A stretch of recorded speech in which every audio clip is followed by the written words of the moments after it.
तो गाइस मैं हूं अंकित और आप देख रहे हैं रेसलिंग फैंस नेटवर्क। तो भाई स्मैकडाउन का एपिसोड खत्म हो चुका है एंड ये इंडिया में नेटफ्लिक्स के ऊपर पहला स्मैकडाउन का लाइव एपिसोड था। आपने देखा तो आपका एक्सपीरियंस कैसा रहा कमेंट करके बताना। एंड इस वीडियो में भाई हम लोग कवर करने वाले हैं पूरे शो को। 2023 के बाद पहली बार मैं पर्टिकुलर वीडियो बना रहा हूँ भाई पूरे शो के ऊपर।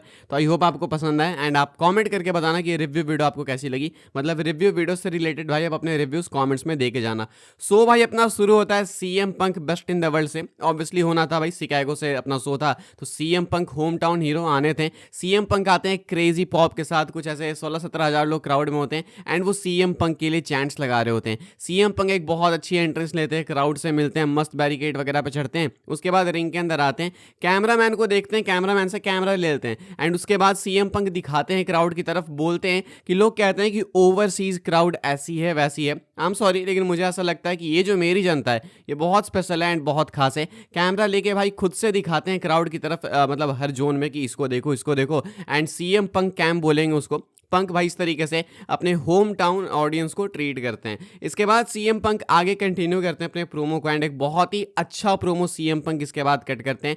सबको थैंक्स कहते हैं वो कि तुमने मुझे सपोर्ट किया इतने सालों से। बताते हैं कि उन्होंने कितना स्ट्रगल किया एंड फाइनली वो रेसलमेनिया के मेन इवेंट में इस चीज़ को भी मेंशन करते हैं वो कि जॉन सीना के एंट्रेंस में कभी वो उनकी गाड़ी के साथ आए थे। उस टाइम लोगों ने उनको बोला था कि तुम कभी भी इस स्पॉट पे नहीं आ पाओगे, जॉन सीना के स्पॉट पे, बट सी अब कहाँ पे आ चुके हैं सीएम पंक। सीएम पंक अपनी स्ट्रगल्स गिनाते हैं, हसल गिनाते हैं। उसके बाद भाई सीएम पंक कहते हैं कि finally I am in the main event of WrestleMania 41 and कहते हैं कि I will whip Seth Rollins and I will whip the tribal chief Roman Reigns. अच्छा वो बोल रहे होते हैं कि भाई मैं रेसलमेनिया मेन इवेंट करने वाला हूँ फाइनली। तो वो जिस तरीके से रॉक अपने आर्म्स को हिट करते हैं ना, स्लैप करते हैं चिल्स दिखाने के लिए, उस तरीके से कैमरा में भाई सीएम पंक भी चिल्स दिखाने के लिए स्लैप करते हैं अपने आर्म्स को। तो वो रॉक का भी रेफरेंस दिया इन्होंने बहुत क्लोज से। आप देखोगे तो आपको पता चलेगा, दिखा रहे होते हैं कि अच्छा मतलब वो मुझे मेन इवेंट नहीं करने देगा, लेट्स सी अब हम करते हैं या फिर नहीं। तो सीएम पंक वहां पे उसका भी रेफरेंस दे रहे थे। साथ में सीएम पंक स्ट्रगल की बात करते हुए आखिरी में कहते हैं कि अब जो रियल हार्डवर्क है वो चालू होने वाला है। अब क्योंकि मेरा मैच सेट हो चुका है रेसलमेनिया के मेन इवेंट के लिए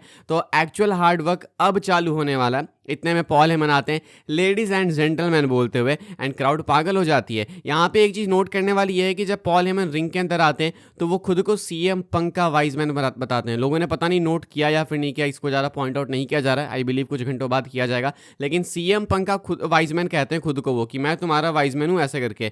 ये एक बहुत ही इंपॉर्टेंट डिटेल थी। इसके बाद कहते हैं पॉल हेमन कंटिन्यू करते हुए कि तुम बिल्कुल डिजर्व करते हो, जिसने भी बोला कि तुम यहाँ पे होने के लिए सपोज नहीं थे या फिर तुम यहाँ पे होना डिजर्व नहीं करते थे वो सब गलत है। तुमने ये सब कुछ अर्न किया एंड तुम ये सब कुछ डिजर्व करते हो। उसके बाद कहते हैं स्टोरी बताते हैं भाई कि एक्चुअली में सीएम पंक ने कैसे कैसे हेल्प करी रोमन रेंस की वॉर गेम्स में। कहते हैं पॉल हेमन कि मुझे तुम्हारी नीड थी एंड जब तुम्हारा मैच हो चुका था ड्रू मैकइंटायर ऐसे हेल इन अ सेल में तो तुम्हारी भी हालत काफ़ी ख़राब थी। उसके बाद मैंने तुमसे हेल्प मांगी एंड तुमने मुझे हेल्प किया। अभी मैं तुमसे एक और फेवर मांगना चाहता हूँ। सीएम पंक बोलते हैं एक और फेवर? यहाँ पे फेवर की हम लोग क्या बत्ती बनाने वाले हैं? तो कहते हैं पॉल हेमन कि हाँ एक और फेवर चाहिए और वो ये कि तुम मुझे अभी बता दो कि तुम्हारा फेवर क्या है, बस मुझे ये फेवर चाहिए बिकॉज अभी रोमन रेंस नहीं है एंड इससे पहले कि वो आ जाए मैं चाहता हूँ कि तुम मुझे फेवर बता दो। कहते हैं सीएम पंक की रोमन नहीं है तो कहते हैं पॉल हेमन की अभी नहीं है बट वो आएगा। तो कहते हैं सीएम पंक की ठीक है जब वो आएगा तब बताएंगे।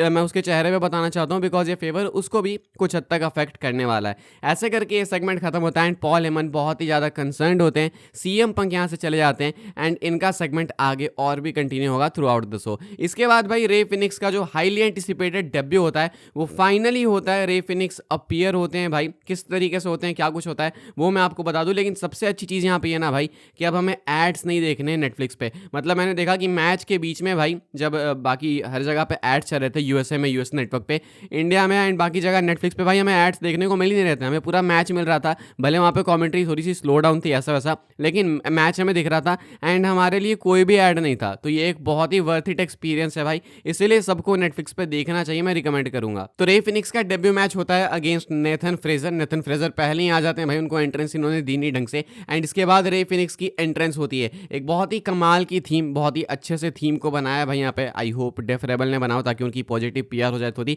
एंड पता नहीं ये थीम मुझे थोड़ी सिमिलर से क्यों लगी सीएम पंक से, ऐसा लगा कि सीएम पंक के थीम से ही सैंपल किया इन्होंने, लगा मुझे सिमिलर सा। एंट्रेंस काफ़ी कमाल की थी, पायरोस का यूज़ हुआ है एंड जो अनाउंसर है न्यू रिंग अनाउंसर भाई वो भी कमाल का वर्क कर रहे हैं, तो उन्होंने भी बहुत अच्छा जॉब प्ले किया यहाँ पे। इसके बाद रे फिनिक्स एक बहुत अच्छा मैच देते हैं नेथन फ्रेजर के साथ में। एक्सपेक्टेड था कि वो ऐसा देंगे एंड ऐसा दिया इन्होंने, तो अपने डेब्यू पे बिल्कुल खरे उतरे एंड फर्स्ट इंप्रेशन बहुत अच्छा दिया है। मैच में एक बॉच था जब नेथन फ्रेजर आते हैं भाई, डाइव लगाते हैं, बहुत स्पीड से आते हैं एंड एक्चुअली में वो रे फिनिक्स को हिट नहीं कर पाते, लेकिन रे फिनिक्स ने यहाँ पर उनको सेव कर लिया, अपने घुटनों को आगे करके उन्होंने अपने घुटनों पर ही लैंड करा लिया नेथन फ्रेजर को। अदरवाइज भाई नेथन फ्रेजर को शायद रिब इंजरी हो जाती, दिक्कत हो जाती, प्रॉब्लम हो जाती। तो फिलहाल नेथन फ्रेजर भी ठीक है एंड एक बॉच होते होते रह गया। एंड में रे फिनिक्स एक अच्छे मैच के बाद एमएमबी हिट करते हैं, ये इनका फिनिशर है, ये रे फिनिक्स का फिनिशर होने वाला है एमएमबी यानी कि मैक्सिकन मसल बस्टर एंड उसके बाद जीत जाते हैं। जिस तरीके से पेंटा ने प्रोमो कट किया था भाई, उसी तरीके से रे फिनिक्स ने भी प्रोमो कट किया मैच खत्म होने के बाद एंड रे फिनिक्स कहते हैं कि आई एम डब्ल्यूडब्ल्यू एंड मैं ये कब से बोलना चाहता था, now I can finally say this, I am WW. And Rey Fenix कुछ इस तरीके से भाई अपने मैच के बाद प्रोमो कट करते हैं एंड एक बहुत अच्छा इंप्रेशन छोड़ के गए, मुझे बहुत पसंद आया। आपको कैसा लगा कमेंट करके बताना। डेफिनेटली एक ब्राइट फ्यूचर है, क्राउड भी काफी हाइप्ड अप थी एंड सबसे अच्छी बात भाई कि एक अच्छा एंट्रेंस थीम इनको दिया इन डब्ल्यूडब्ल्यू वालों ने। इसके बाद भाई मैकिंटायर अपीयर होते हैं एक विनेट के साथ में। मैकिंटायर के आंखों पे भाई वो पायरेट वाला पैच लगा हुआ था, वो आई पैच, बिकॉज हमें मालूम है कि मैकिंटायर की आंखों में रियल ग्लास गया ना, वो पिछले हफ्ते जो प्रीस्ट ने अटैक किया विंडशील्ड पे, उसके बाद मैकिंटायर कहते हैं कि यू नो व्हाट, जब मैकिंटायर प्रे करता है तो बुरी चीजें होती है and I am actually praying. तो इस तरीके से भाई अपने मैच को हाइप करते हैं, जो कि इनका अभी अनाउंस होना भी बाकी है, डायमंड प्रिस्ट के अगेंस्ट। तो ये एक मैकिंटायर का छोटा सा विनेट था एंड इसके बाद हम लोग आते हैं एले नाइट एंड टामा टोंगा के मैच की तरफ। इनके मैच में ज़्यादा कुछ बताने को नहीं है, लेकिन ये बताना चाहूँगा भाई कि सोलो सिकवा की हालत बहुत ख़राब है। सोलो सिकवा से ज़्यादा हो रहा अभी टामा टोंगा में दिख रहा है एंड कोई जोक नहीं मार रहा हूँ मैं यहाँ पे, सीरियसली बोल रहा हूँ। सोलो सिकवा को बहुत गजब का फंबल किया गया, इसको हम लोग अपडेट वगैरह में डिस्कस करेंगे ओपिनियन के साथ में। फिलहाल सोलो सिकवा को देख के अजीब सी फीलिंग्स आ रही है। एंड में एले नाइट जीतते हैं, सोलो सिकवा इंटरप्ट करने की कोशिश करते हैं but it didn't work and LA Knight जीत जाते हैं मैच को। देन इसके बाद वापस से कैमरा जाता है बैक स्टेज, हमें दिखते हैं भाई पॉल हेमन, बायरन सेक्सटन कोशिश कर रहे होते हैं भाई कि वो पॉल हेमन से कुछ पता लगाएं फेवर के बारे में। कहते हैं कि तुम्हें कुछ पता चला एक्स्ट्रा, सीएम पंक ने कुछ और बोला फेवर के बारे में। पॉल हेमन भाई कहते हैं कि मैं तुमसे नहीं बात करूंगा, मैं तुम्हें क्यों बोलूं, मैं फैंस को बताऊंगा। कैमरा की तरफ देखते हैं एंड कहते हैं कि सीएम पंक सुनो, अभी रोमन नहीं आया। मैं एक चीज़ बहुत क्लियरली बोल देता हूँ कि तुम्हारा जो भी फेवर है ना, उसके लिए मेरा जो आंसर है वो है यस। मैं अग्री करता हूँ, जो भी तुम्हारा फेवर है बस मुझे बता दो। तो पहले ही इन्होंने अग्री कर दिया है भाई टर्म्स पे, सुना भी नहीं कि फेवर क्या है एंड पहले ही अग्री कर चुके हैं कि रोमन ना सुने एंड उससे पहले अग्री कर ले, बस उसके लिए अग्री कर चुके हैं। अभी फेवर सुनना बाकी है। पीछे से गाड़ी आती है भाई जीएमसी, जो कि नॉर्मली रोमन की होती है एंड देख के लगता है भाई पॉल हेमन को कि रोमन आ गया। उसके बाद वो रोमन का स्वागत करते हैं, लेकिन इतने में निकलता कौन है, सेथ रॉलिंस। सेथ रॉलिंस कहते हैं कि तुम किसी और सील्ड मेंबर को एक्सपेक्ट कर रहे थे क्या, एक्चुअली मैं हूँ यहाँ पे। एंड उसके बाद भाई सेथ रॉलिंस उनके कंधे पे हाथ डालते हैं। मुझे पता नहीं ऐसा क्यों लग रहा है कि ये रेसलमेनिया का प्रीव्यू मिल रहा है हमें। उसके बाद रॉलिंस कहते हैं कि अच्छा कोई फेवर है, आई थिंक इम्पैक्ट करेगा जब वो मैच पे, तो मैं भी इसको सुनना चाहूँगा। तो जब रोमन आए तो मुझे भी बुला लेना, मैं भी आऊँगा रिंग में एंड मैं भी तुम्हारे साथ सुनूंगा क्या कुछ होता है। इस तरीके से इतना कुछ बोल के सेथ रॉलिंस यहाँ से निकल जाते हैं एंड इनका सेगमेंट अभी भी कंटिन्यू होता है, जहाँ पे पॉल हेमन बैकस्टेज डिप्रेस्ड दिख रहे होते हैं, काफी ज्यादा डर के माहौल में रहते हैं वो। इसके बाद भाई ब्रेक से वापस आने के बाद डब्ल्यूडब्ल्यू वाले एक और मिस्ट्री विनेट एयर करते हैं। इस बार भाई इस विनेट के अंदर कॉइन्स है, पता नहीं क्या क्या, स्कल है, स्कल के अंदर कॉइन्स है, कुछ अजीब सा ही था। वैसे तो एलिस्टर ब्लैक के लिए सबको पता, लेकिन एक थॉट है मेरे दिमाग में, क्या पता भाई अंकल हाउडी के लिए हु नोज में भी एक अलग अपेयरेंस, क्या पता ये भी हो सकता है, काफी टाइम से वो दिखे नहीं है, सो मे बी ऐसे वापस आ जाए। जस्ट एक थॉट है, इसके बारे में आप क्या सोचते हो बताना कमेंट करके। Then Charlotte and Tiffany ring के अंदर भाई फेस टू फेस आती हैं एंड एक बहुत अच्छे तरीके से भाई डब्ल्यूडब्ल्यू ने इनके प्रोमो बैटल को बुक किया। बीच में थे वेड बैरेट, सार्लेट फ्लेयर भाई टिफनी को कुक करती हैं बहुत ही ज़्यादा, टिफनी भी सामने से सार्लेट को कुक करती हैं एंड एक बहुत लंबा प्रोमो था, आपको बिल्कुल देखना चाहिए। काफ़ी सारे लोग कह रहे थे कि इनके मैच के लिए हाइप नहीं बन रही है, लेकिन अब हाइप बन रही है। टिफनी भाई काफ़ी पर्सनल हो गई, कहती है कि तुम कितना भी कुछ भी हो जाओ, तुम अपने बाप से मतलब ये वो पीछे रहोगी, ऐसा वैसे करके। उसके बाद सार्लेट आती हैं पर्सनल एंड सार्लेट एंड में बोलती हैं कि काइजर मेरे डीएम्स में है, शायद इसी कारण से, मतलब टिफनी ज़्यादा कैपेबल नहीं है, एबल नहीं है and Tiffany is not even worthy of being with Kaizer, इसीलिए काइजर सार्लेट के डीएम्स में है। टिफनी भाई से भागी है दरफर आके वहां से, कहती है कि तुमने वो नहीं करा, वो करके वहां से निकल जाती हैं। तो ऐसा दिख रहा था कि टिफनी भागी है कि कहीं सार्लेट और भी ज्यादा कुक ना कर दे। अब समझ में आता भाई सार्लेट इस फील्ड के अंदर बिजनेस में पता नहीं कब से हैं, टिफनी अभी नई नई आई हैं, तो टिफनी को काफी कुछ सीखना है, लेकिन वो भी अपनी तरफ से भाई बहुत अच्छा कर रही हैं। एंड प्रोमोज के अंदर काफी सारे ऐसे लाइंस थी जिसपे क्राउड ने भाई बहुत ही भयंकर पॉप दिया है। वैसे भी सिकागो की क्राउड काफी ज्यादा वाइल्ड होती है एंड दोनों ने वर्क काफी अच्छा किया यहाँ पे, तो बिल्कुल डिजर्व करती थी पॉप्स एंड बहुत अच्छी पॉप यहाँ पे भाई इन दोनों को क्राउड की तरफ से मिली है। इसके बाद भाई हम लोग सीधा जाते हैं बैक स्टेज। निक एल्डिस एक मेजर अनाउंसमेंट करते हैं एक और न्यू रेसलमेनिया मैच के लिए। कहते हैं भाई कि SmackDown and Monday night raw की जो फीमेल सुपरस्टार्स हैं वो एक गॉन्टलेट मैच में compete करेंगी अभी आने वाले एपिसोड्स में। एंड यहाँ पे मतलब आने वाले एपिसोड में एंड वहाँ पे compete करने के बाद टैग टीम गॉन्टलेट मैच में जो टैग टीम जीतेगी भाई वो रेसलमेनिया में फेस करने वाली है लिव मॉर्गन एंड रकील रोड्रिगेज को विमेंस टैग टीम चैंपियनशिप के लिए। यानी कि आपको विमेंस टैग गॉन्टलेट मैच देखने को मिलेगा एंड जो विमेंस टैग टीम जीतेगी उस मैच को वो रेसलमेनिया में फेस करेगी लिव मॉर्गन एंड रकील रोड्रिगेज को विमेंस टैग टीम चैंपियनशिप के लिए। सो एक बहुत मैसिव न्यूज़ है, ये एक अपना एक और मैच होने वाला है जो कि कंफर्म है रेसलमेनिया के लिए। बस मान लो अब होगा कौन वो देखना है लिव मॉर्गन एंड रकील के सामने। इसके बाद DIY एंड MCMG का मैच होता है। इस मैच में जो भी टैग टीम जीतती है भाई वो नंबर 1 कंटेंडर बन जाती है स्ट्रीट प्रॉफिट्स को फेस करने के लिए उनकी टैग टाइटल्स के लिए। इस मैच में भाई टर्न बकल्स के कारण विक्ट्री मिल जाती है MCMG को एंड विक्ट्री मिलने के बाद ये बन चुके हैं नंबर 1 कंटेंडर्स। मैच डिसेंट सा मैच था, ठीक मैच था। इनके मैचेस पहले कई बार हो चुके हैं भाई तो रिव्यू करने की नीड नहीं है। एंड अभी MCMG भाई नंबर 1 कंटेंडर बन चुकी है फेस करने के लिए स्ट्रीट प्रॉफिट्स को and most likely WrestleMania and शायद वो चैंपियन वापस से बन जाए वहाँ पे। इसके बाद भाई बारी आती है B-Fab एंड नियोमी के मैच की। एंड B-Fab नियोमी का मैच होने वाला होता है तो नियोमी तो भाई बाद में आती है, पहले B-Fab आती हैं। नियोमी आती हैं उतने में जेड कार्गिल उन पर अटैक कर देती हैं लेकिन इतना भी ज़्यादा नहीं कि वो compete ना कर सकें। मैच होता है नियोमी का, नियोमी विक्ट्री अर्न करने के बाद भाई प्रोमो कट करती हैं, जेड कार्गिल को कॉल आउट करती हैं and guess what Jade Cargill आ भी जाती हैं। जेड कार्गिल आती हैं पीछे से फिर से अटैक करती हैं एंड उसके बाद फिर से इनको सेपरेट किया जाता है। निक एल्डिस बोलते हैं इनफ इज इनफ, अब तुम्हारा मैच हो रहा है सेट रेसलमेनिया के लिए। इनका मैच हो चुका है बुक फॉर रेसलमेनिया एंड इसके बाद भाई दोनों के चेहरे पे जो एक्सप्रेशंस थे एक दूसरे को खा जाएंगी भाई, तो ये भी एक बहुत अच्छी बिल्ड यहाँ पे। इनका भी मैच ऑफिशियली सेट हो चुका है फॉर रेसलमेनिया। इसके बाद आता है भाई अपना डैमियन प्रीस्ट का टीजर। डैमियन प्रीस्ट आके भाई मैकेंटायर की तरह ही मैच को हाइप करते हैं, चैलेंज करते हैं एक्चुअली। कहते हैं कि रेसलमेनिया में तुमको फेस करूंगा, तुम एक क्राई बेबी हो, तुम हमेशा रोते रहते हो, ऐसा वैसा करते हैं एंड कहते हैं कि तुम हिपोक्रेट हो। बहुत सारे एलिगेशंस लगाए एंड रेसलमेनिया के लिए चैलेंज कर दिया प्रीस्ट ने। बहुत ही अच्छा प्रोमो था। केविन ओवंस की बारी आती है। मैंने आपको कल बताई अपडेट के अंदर एक चीज़, अपडेट वीडियो के अंदर ये चीज़ कि केविन ओवंस एड्रेस करेंगे स्मैकडाउन में अपने स्टेटस को, रेसलमेनिया स्टेटस को, बिकॉज वो इंजर्ड हैं। केविन ओवंस आते हैं, निक एल्डिस भी वहाँ पे होते हैं। केविन ओवंस कहते हैं भाई बिल्कुल अपने कैरेक्टर को ब्रेक करके, बिल्कुल साफ साफ केफे वगैरह तोड़ के कि मुझे नेक्स्ट सर्जरी लेनी पड़ेगी, आई एम इंजर्ड एंड मैं रेसलमेनिया मिस करूंगा।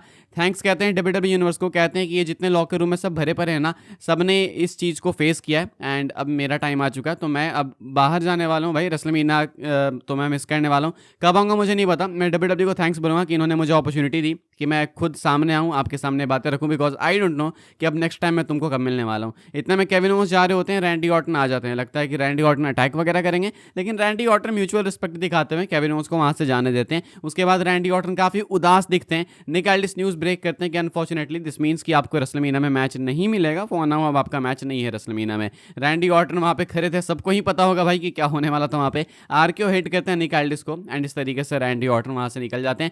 सो नाउ रैंडी ऑर्टन अभी इस असमंजस में पड़े हैं भाई कि रेसलमेनिया में उनको किसको फेस करना है, बिकॉज उनके लिए कोई मैच फिलहाल दिख नहीं रहा है।